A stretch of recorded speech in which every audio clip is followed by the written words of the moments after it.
মাসুদ রানা। মাসুদ, বিশ্ব পরিবেশ দিবস উপলক্ষে এই ধরনের আয়োজন নিয়ে কি বলছেন আয়োজকরাও?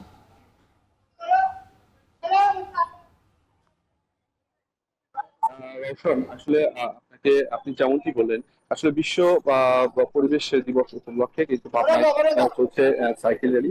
ইতিমধ্যেই কিন্তু পাবনা অ্যাডাল্ট কলেজ মাঠ থেকে কিন্তু এই সাইকেল র্যালিটি বের হয়েছে। এছাড়াও আপনারা দেখতে পাচ্ছেন এখন তারা অবস্থান করছে বিসিক এলাকাতে। আসলে আয়োজকরা মনে করছেন যে বিশ্ব জ্বালানি সংকট মোকাবেলায় এই সাইকেল র্যালি আসলে গুরুত্বপূর্ণ ভূমিকা পালন করবে, তারা এমনটি আমাদেরকে জানিয়েছেন। এছাড়াও যে বৈশ্বিক জ্বালানি সংকটের যে এবং বিশ্ব কিন্তু বিভিন্ন সময় থমকে যায়,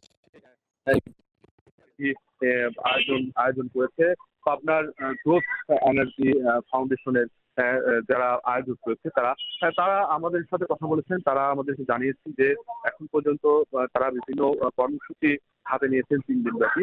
সেই সাথে তারা আমাদেরকে জানিয়েছেন যে বৃক্ষরোপণ শুরু করে এছাড়াও সাধারণ মানুষের সাথে আলোচনা সভা এছাড়াও তারা বলেছেন। আসলে এই র্যালিটি শহরের প্রধান প্রধান সড়ক প্রদক্ষিণ করে বেশ কিছু সাইকেল নিয়ে পাবনা অ্যাডল্ট কলেজের মাঠ অতিক্রম করে এখন বিসিক ছাতিয়ানী জামিয়া মসজিদ প্রাঙ্গণ পার হচ্ছেন।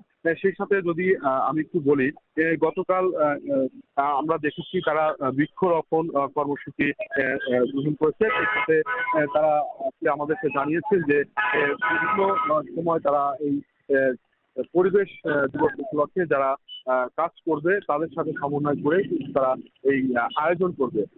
এই ছিল আসলে পাবনা থেকে সর্বশেষ। পাবনা থেকে যুক্ত ছিলেন মাসুদ রানা। সুনামগঞ্জের তাহিরপুরে 3টি শুল্ক স্টেশনের রপ্তানি সুবিধা এবং পর্যটকদের যাতায়াতের